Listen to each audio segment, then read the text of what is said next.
Bismillahirrahmanirrahim. First of all, I would like to thank Rector of Uşak University, Professor Dr. Ikram Shevas, and then you specifically for organizing this session for me. This session is actually about understanding technology and education, and I have prepared this specific session, which consists of 8 lectures.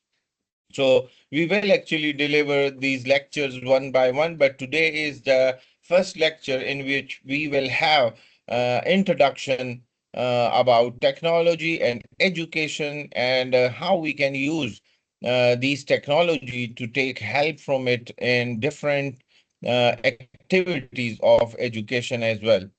So here is my brief profile. I am Professor Dr. Muazzam Khattak, listed among top 2% scientists of the world. I am working as a Director Science and Technology and Director ICESCO Chair for Data Analytics and Edge Computing at Quaid-e-Azam University, Islamabad. My research area is specifically artificial intelligence, Internet of Things, smart cities, information security, and so on. I also have some research contribution and a few research grants on my profile as well from national and international funding agencies. I am also serving as an active member of Journal Co-Chair and Technical Chair of Hanet ICT Conference. And this is the 21st version of this conference that will held in Pakistan this year at GIK Institute, KPK. Beside that, I am also associate editor at some well-known journals of computer science. We also have collaboration with across the globe, actually, starting from US to UK and other countries, specifically Central Asia. And I am happy that now in the list, we will also add Uşak University, Turkey as well, as we are actively starting collaborating with them. This is actually the lecture series, as I mentioned earlier, about the technology integration in higher education. The session one is about understanding technology and education. Session two is technology enable academic campus as well, that how the overall education environment that will cover the complete life cycle of student as well as the faculty members on campus should be addressed, or should we make it more meaningful with the help of technology? Then how we can use in teaching in blended environment using technology. And the fifth and sixth session specifically is designed academia in disruptive times, that how we can manage our academic activities once there is such incident which happened few years back in terms of COVID-19. So how we can handle our academic activities in such situation. Then in last session, second last session, we have the academic assessment in the age of technology, how we can use these new tools to judge students, to know about their knowledge, how much they have gained, and how we can provide them the facility that still if they are unable to write on the pen and copy, then how they can able to show their knowledge, that how much they have gained in terms of evaluation and in terms of exam. The last session is about the concerns in the use of technology. As you know, that everything is not positive about these new technologies as well. So what are the negative side of these technology? And we all should be very much careful to use these technologies in our academia. So this is now the agenda of today's talk. As discussed earlier, we have introduction to a speaker, which has already been done so far, and then onward, uh, the differentiating technology from engineering and science, evaluation of technology, and historical perspective of the technology as well. Then leverage provide by technology, what is evolution, how the education system has been changed, and similarly different approaches for teaching and modes of education and so on that we will discuss in today's talk. So let's start with the first slide, that is education. So education is actually the transmission of knowledge, the skills, critical thinking, creativity, and character. So it's not only delivering the contents of the book which has been given inside the slide, but it's a complete activity, or you can say a complete version to develop a student personality and also upgrade his knowledge as well. So it's not only bound a teacher to display the slide and discuss the content which is given in the book, but it also have an impact on the overall performance of a student, not only in the classroom but outside the classroom as well as you can take it at the broader view, which is the society. So the teacher role is to educate a student that how to know the updated things, how to survive in the society, and similarly how to behave and how to work fairly in a system that exists. Here is the evolution of technology, and you can see here that it started from education 1.0 to 2.0, and then onward 3.0, and now we are at 4.0. So the first education system, that is 1.0, was very simple, that only focused on lecturing and memorizing things, and the memory of the student has been judged in those uh, modes of 1.0. While in the second version, which is education 2.0, that is internet enabled learning, where the internet has provided sufficient information to the users, or you can say to the students, that they can learn from that and then onward enhance their understanding with respect to content. The third one is knowledge producing education, which means that the knowledge has been produced from the existing knowledge. So that kind of activities actually work with respect to rearranging the available options and then onward to provide some positive parameters, or you can say the enhancement of existing parameters in that knowledge producing education.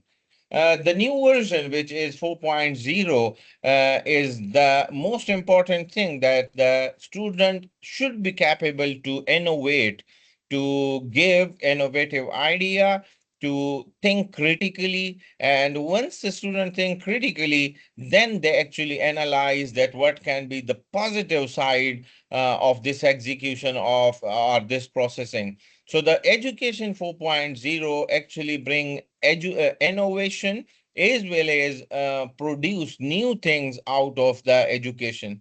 If we explain it in real word, then that is actually application of knowledge for the betterment of society, application of knowledge to bring innovation and produce new kind of products that can be helpful in different activities. The most important thing, that such kind of solution may not exist earlier, which has been produced by gaining education 4.0 standards. Here you can also see that we are moving up, that started from education 1.0, that was passive and very teacher centered. Then 2.0 is student centered, and there still we enable student to critically think, and then a bit technology integration, as that was internet enabled situation. Then education 3.0, which is more personalized and digital literacy period for the students and faculty as well. Then the fourth industrial revolution actually came into existence, and that's actually enabled our student and faculty member to think about innovation and production as well. While the fifth, which is 5.0, and that is the future education or learning environment, which goes toward intelligence and lifelong learning of our students. Here are three important fields that you can see here of academia, which include science, which include technology, and which include engineering as well. So every component are very different and specifically focused on a particular area. But when it comes to education, we actually combine all these three fields and to finalize our product in terms of student for the market. Here you can see that these three fields, science, engineering, and technology, are overlapping with one another. And this is the actually the place where we want our student that he should be expert in these areas and should be able to comment at least regarding engineering, regarding technological use, product and processes, and how they has been developed, and specifically about the updated knowledge, which is science. So these are the three main pillar of education which are working together to bring the student up to certain level. Now, if we have a look over here, there are different techniques through which a student can learn. The first one is the through knowledge, and then the next one is through observation, and the third one is that after observation and knowledge, the information which has been gained is applied in some field. And then later, the applied information can be used to discover some new innovation in the available options or in the available products, or they can design the new one as well. So you can see in this diagram that it's not only a classroom, but it's about the complete world which is outside of the classroom as well. And many things has been developed so far using these science and technology by looking into the available option in this environment. So if we come to the science, science is the objective weaving of the nature, which mostly focusing on tangible entities, establishing relationship amongst entities, and developing a system of quantify the outcome. While engineering solutions that allow to redesign or design afresh some new methods are way to functioning for beginning quantum system, and change is called technology. Now, if you have a look, it's actually the birds and the sparrow which give us this motivation that we can design an aeroplane. So the science and tech has been used with the help of engineering, and the aeroplane has been designed. And similarly, looking at the mountains and other things, we have now the pyramids. You can see the pyramids actually looks like a mountain. And these pyramid has been uh, designed or developed by looking into the mountains by those human beings which survive at that time. The third option is making of products, services by human based upon scientific knowledge or discovery, which is called engineering. And you can see here that engineering actually enable us to work with uh, technology and scientific knowledge and improve the standard of human being, as well as the standard of other options which are available in the surrounding of human being. So coming next to the three important technologies, after three important components, science, technology, and engineering, there are three important technologies which include hardware, software, and information. In today's world, you know about information is also considered as the new oil, because one of the most important thing through which you can predict the future, through which you can analyze and take the decision for your future activities are information. So looking into these three parameters, we will explain them one by one. Why information is actually considered as a technology. And as mentioned earlier, the technology is actually the tool which has been used to develop some sort of solution by using the engineering techniques and the information, or you can say the knowledge of science. Earlier, you can see we have used this tool to dug the soil, and then onward through help of engineering mechanism, we developed this new machines, which is working much more smarter as compared to the human being. Then with respect to information, as we discussed earlier, we are living in the age of information where we produce as well as we use information through these smart technologies. Now, if we can start from the ancient tech about the education, at that time everything was written on leather, or even sometime it was written on the stones, and even it is written on the walls, or you can say on leaves sometime as well, that they can be saved and so on. After that, the history of chalkboard actually started, where the teacher actually staples sense with the chalk and the board, and every time they write again and again and remove the old content and write the new content. So the classroom technology of this chalkboard has been used for very long time, and even still in today's world many universities are using these chalkboards. Even in MIT, they are using these chalkboards in their classroom. Now coming toward evolution of technology, you can see here in this diagram that how the light has been innovated. So this is now the innovation idea which started from here to give light to the human being.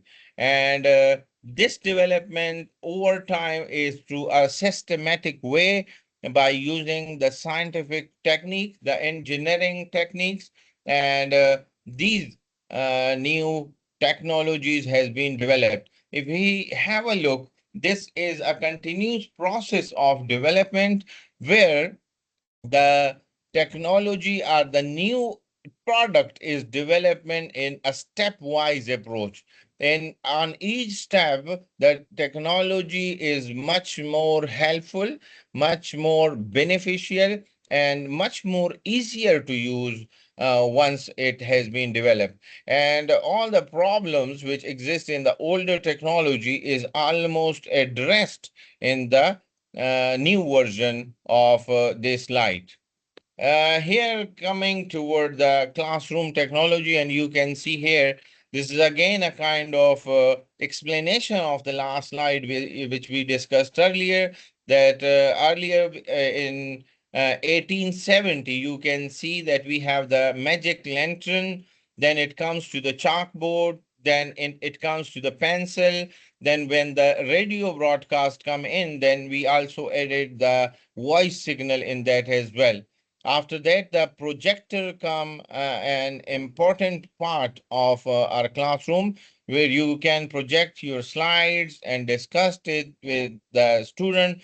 Earlier, you have to write each and everything with the help of pencil or chalkboard for your students. And then onward, the ballpoint, the photocopier, the calculator, the personal computer, and then the internet era actually started. So these technologies actually develop the academic environment for both student and teacher, and make them easier for them that they can deliver the content and they can absorb it. And now coming toward the leverage by technology, as we discussed earlier, that technology actually optimize performance of academic institution and all people working in those academic institution. So the leverage on tech is when the company uses technology actually optimize the operations. The technology optimize operations with respect to working. If we can take the example of academia, it starts from induction of faculty, selected the best one, give a comparative analysis of faculty member, and then finally decide the induction. If we come to the student, then technology actually help to scrutinize the students, their performance in earlier exam to prepare the merit list and find out the best. If there is any admission test, then onward it can be taken on computer, which is a kind of technology to provide a real time result to every student, that how much every student has obtained in 100 marks. So it means the operation is much more faster, efficient, and reliable as compared to the older system where the student give exam and then teachers take 1 to 2 days, sometime 1 to 2 weeks to check the exams and then return back to the students. The second one is it create efficiencies as well. So efficiency is created with the help of in-time response to students and to the system as well. Many faculties are using the online resources such as learning management system or campus management system to interact with the student and to interact with the parents as well. So these teachers are actually making it more efficient that the things should be available in real time to every student, and they can check their performance, and where they are not performing well should be identified right away after completing the quiz or the test, and then they can improve those area as soon as possible. The third part is that it maximizes the revenue as well. One thing is that the use of technology reduce the number of human resource, which automatically add revenue to the system. And the second one is that you will need less people as compared to the traditional system, where hundreds of people are employed in universities to do certain tasks. Though the tech is working less as means less in number and providing much more positive outcomes. Leverage is provided by technology, as we discussed earlier. It added efficiency, it added effectiveness, and it added agility as well. That you can customize things as per your requirement, and you can update it as you need it with respect to certain subjects and with respect to your scenario. This is the smart ways of leverage of modern technology for the business success. And you can see here that it's not only providing knowledge, but it also inculcate the new things inside our students. It integrate the technology in different operations. As I mentioned earlier, that with respect to academic institution, we can also have a look to the complete life cycle of a student. And the life cycle of student started once they apply for admission in our university. And how then the system will provide them support, how the system will help them to access the university resources to check his or her performance, as well as providing recommendation that how they can improve. Create ease of communication. You can easily communicate by sharing the lecture notes, by sharing the experimental works, by sharing the discussion, by sharing your queries with the students and the teacher. Similarly, you can plan the finances accordingly, that how many students have applied for admission and how much expenses you have to bear for that purpose.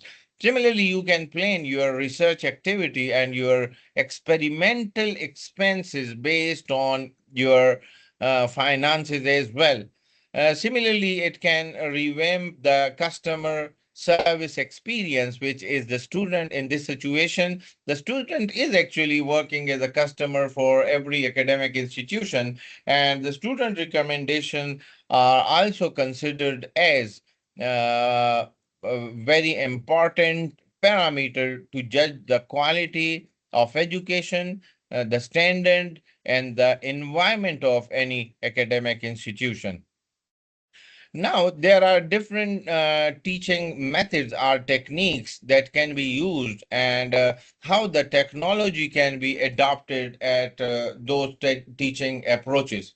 So, the first one here is the pedagogy, which means that learning capabilities of children and how the tech can be used over there. Then the andragogy, which means that the adult learning, or you can say the student at university level, how we can enhance learning capabilities. And the third one is pedagogy, which means the self-directed learning.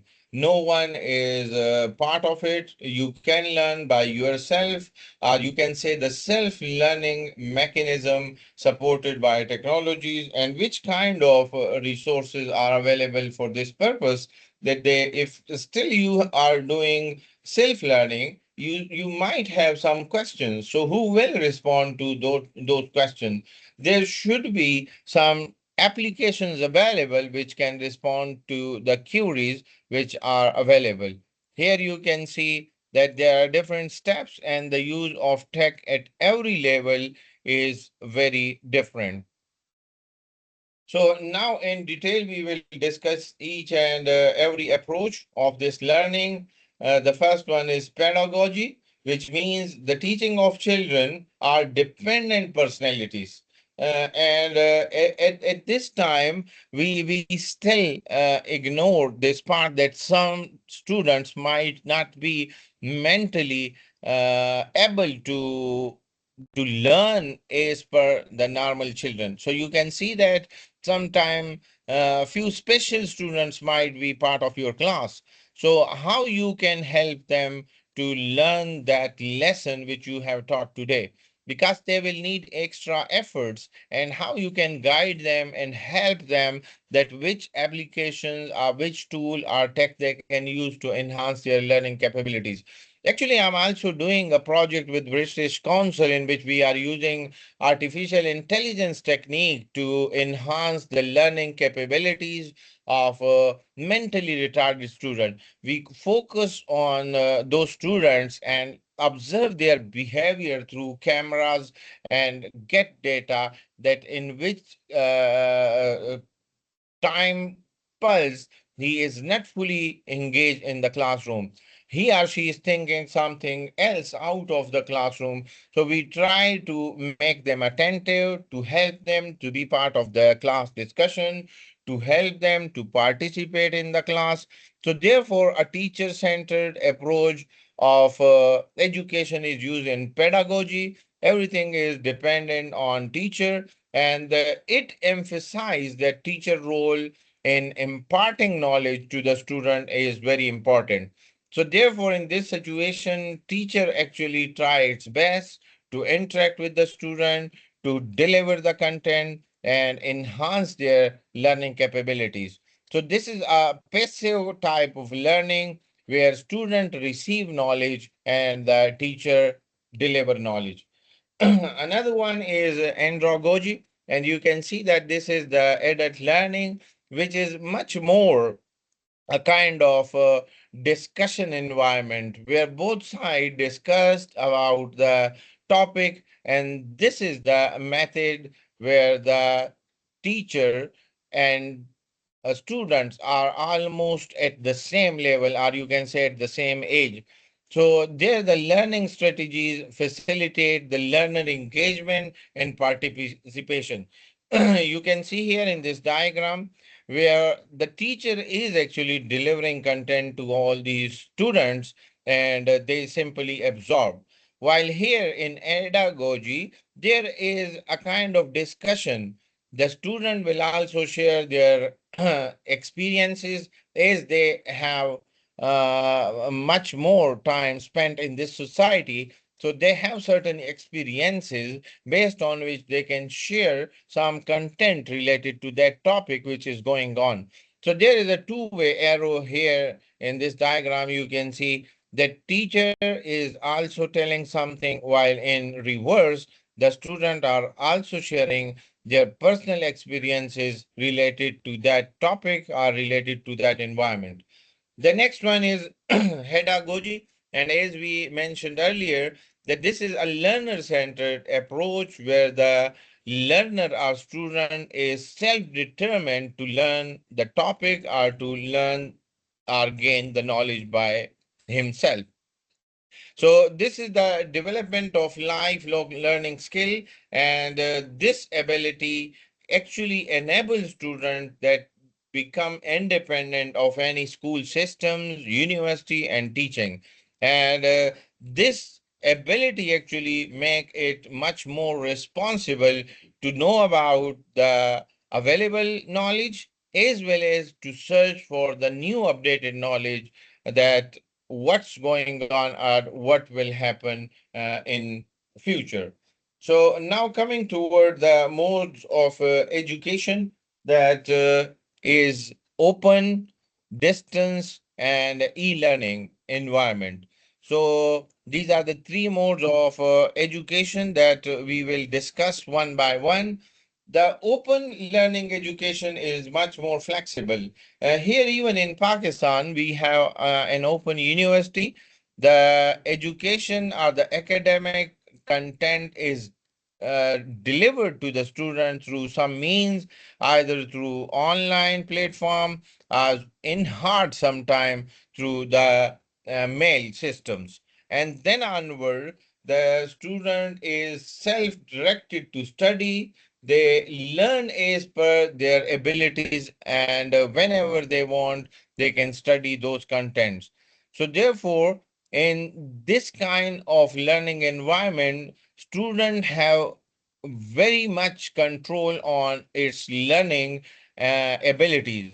So the student is convinced, the student actually want to learn at any time once they want. In open learning, you can see that it may be a kind of online delivery sometime. Even sometime it can be a face-to-face with the class. But specifically when it comes to exam, it is much more face-to-face. If I talk about our country, we also have the open learning system where the contents and the books and other material has been delivered to the students. The student is bound to submit the assignment every week and then onward to participate in some exams such as quizzes, such as assignment, such as YY exam, and those exams are actually face-to-face exam where a student has to come on campus and then onward appear in exam and check that how much he has gained out of those activities. Massive open online courses are also available, and these kind of courses become very famous in COVID-19. So, because of that pandemic, actually, many people sitting at home have started working on these massive online courses. So, these are free online courses available for anyone to enroll. An affordable and flexible way of learning is available, and look at this, it's still available free of cost. There are a few courses which may be on payment, but 99% courses are freely available, and anyone can enhance means their knowledge with respect to that particular field.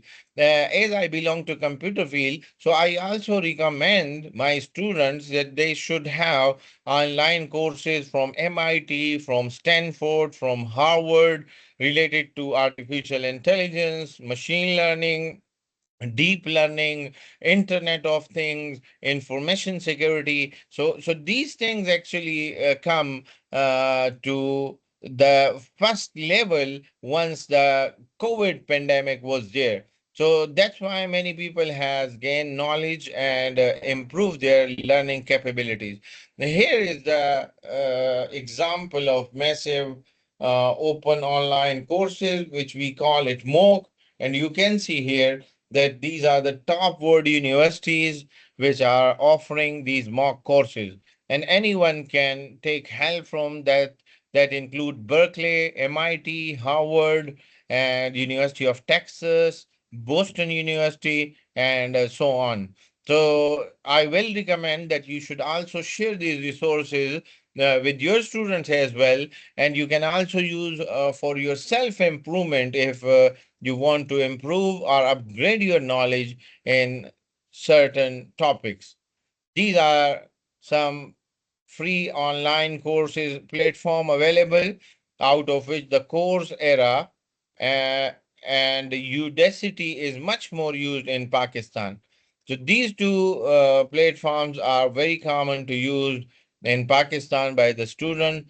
Coast era even gave some concessions, or you can say some discounts on accessibility to universities in Pakistan. Here you can see from 2024 to 2023, the MOOC market, which is approaching to 143.4 billion. And most of these 1.43 billions are going to the Western countries. United States and Western countries have a huge share because they realize that in future the students will be looking to upgrade their knowledge through these mock courses, and therefore they are investing in these technologies that they will pay them back in near future. You can see here that it started from 17 billion US dollar and it is going to 143.4 billion dollar in 2032. So as a country, we need to look at how much share we actually have in this new kind of industry, a new kind of academic ventures, because we have the technology available, we have the people available. We should encourage them that they should write and they should work for the academic progress of their own students, for their own countries, as well as they should collaborate for the betterment of students across the globe. The second one is distance learning. As we know that over here, the students and teachers are not sitting together in the same classroom as per requirement of a normal, or you can say the traditional school or university system.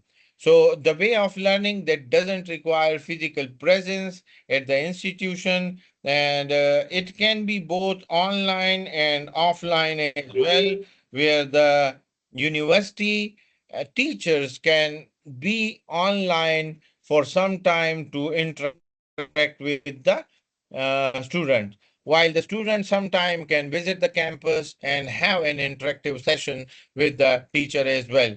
So you can see here in this diagram that distance learning can be synchronous, asynchronous, hybrid, computerized, fixed time online course, or open schedule online courses as well. So in open schedule online courses is again going toward the open connectivity where the teacher and the students are free. The teacher is responsible to make the video of the lecture and upload it on the platform, on the LMS, on the CMS system, while the student is bound to watch that video and understand what teacher has delivered in that lecture.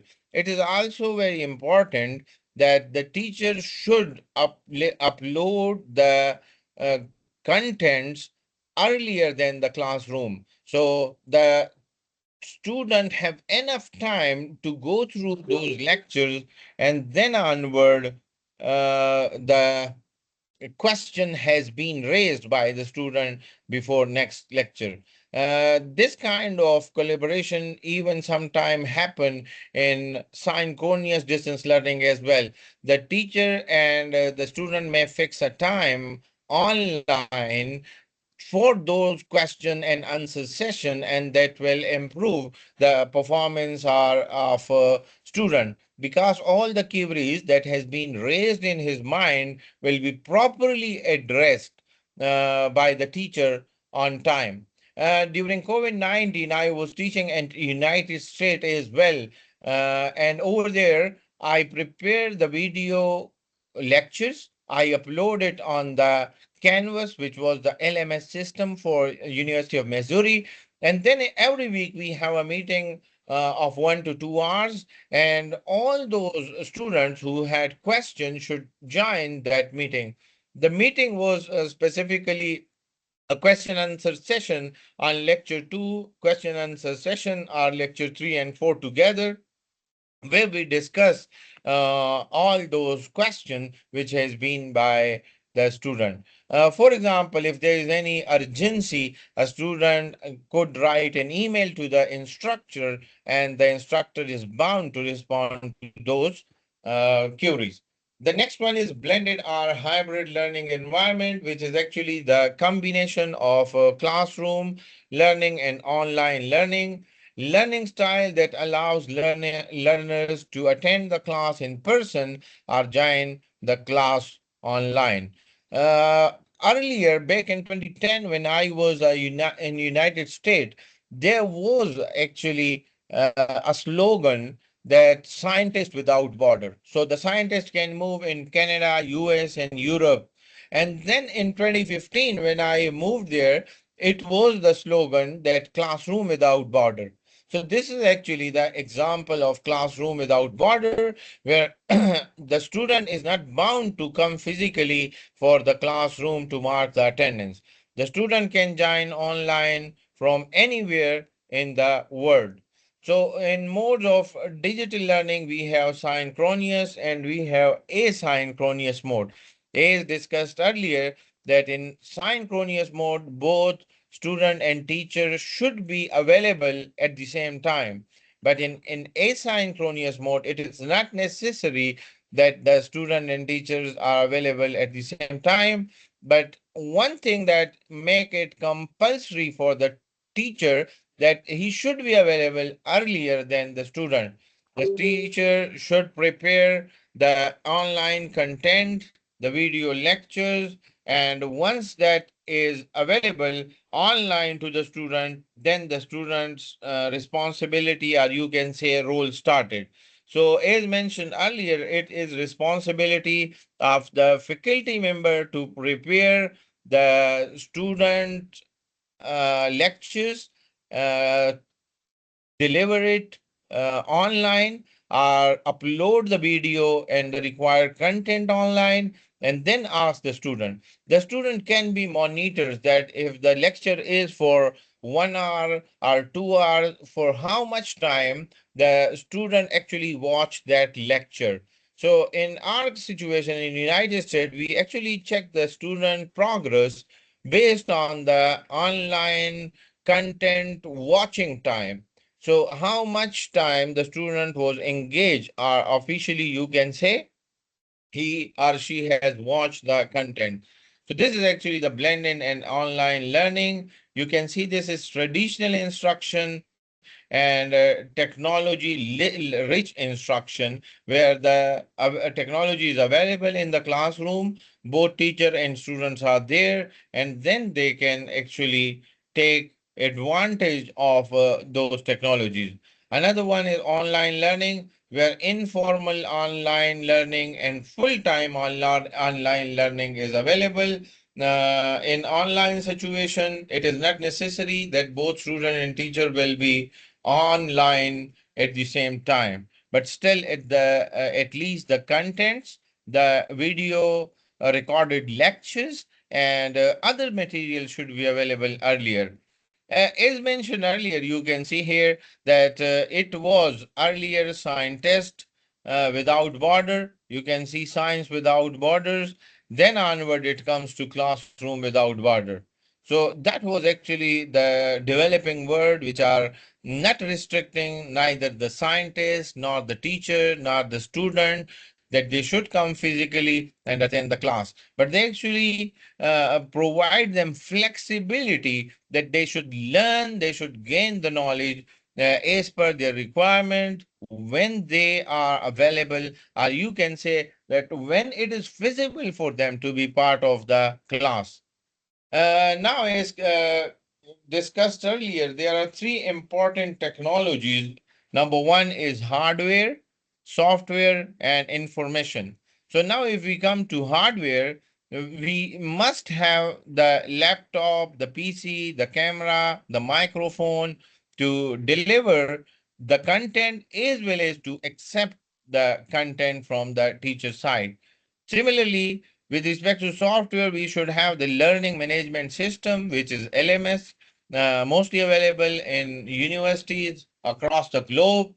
Similarly, there is a campus management system as well, which is called CMS, and it actually provides the facility of adaptive learning and mobile learning as well, that you can learn as per your convenience whenever you feel that it's better to learn, that you can open these resources on LMS, watch those videos, audios, attempt the assignment, and you will be able to gain that knowledge which is delivered in that particular lecture.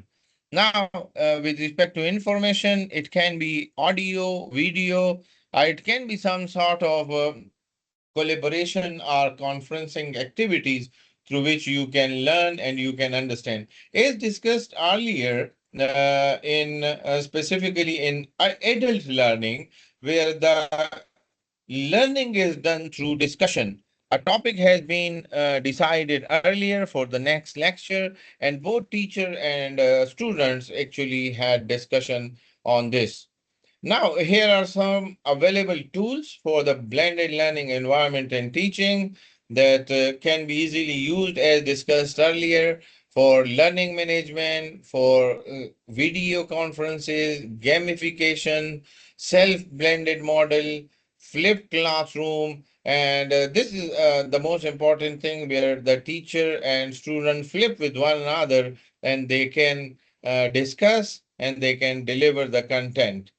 Similarly, digital badges, the webinar, the digital textbooks, the collaboration, online delivery model, and so on. So these are the available tools for blended learning and teaching environment, which can enhance the capabilities of teacher and students both.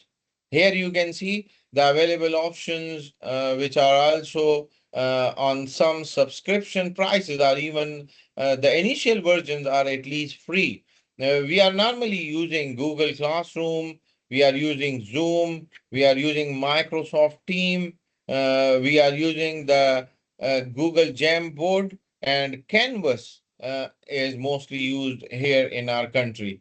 So therefore, we also have signed some agreement with the Microsoft team. Specifically, the Higher Education Commission of Pakistan has signed a memorandum of understanding for online content delivery with Microsoft Teams, and therefore they actually helps a lot to those people who are living in remote area, and it is very difficult for them to join the campus every day. If we have a look, we have some top countries in education, and this is very unfortunate that no Muslim countries is part of the list. Therefore, the countries who give high priority to education, science, and technology, they are leading this world. And you can see here that most of them are from West and United States. So all these countries who are spending more budget on academia and education are leading this world. Here is the use of artificial intelligence, which is the new theme coming these days, that how AI enable assessment, evaluation, and redefining can help in education. If we have a look, everywhere the AI technologies are used these days. Either it is in the lecture preparation, it is in the assignment, it is in the quizzes, it is in the question preparation, question paper preparation, or you can say in the exam.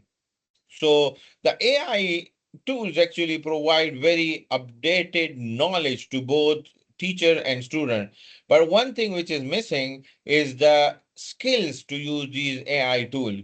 So therefore, you can see in this diagram that use of AI tools in higher education are very important, and we also make them much more effective for both student and user.